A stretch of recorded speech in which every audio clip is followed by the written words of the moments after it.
आकाशी चंद्र चांदण्या तोडून मी का आणल्या,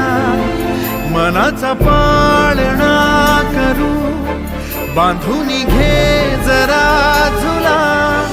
डोळ्यात तूच साजणी सुखाचा स्पर्श तू नामा, तुझ्या विना उरेन अर्थ जीवना, उजळे तुझ्या हसूने कणकण, अन चंद्र हे हातीचे काकण,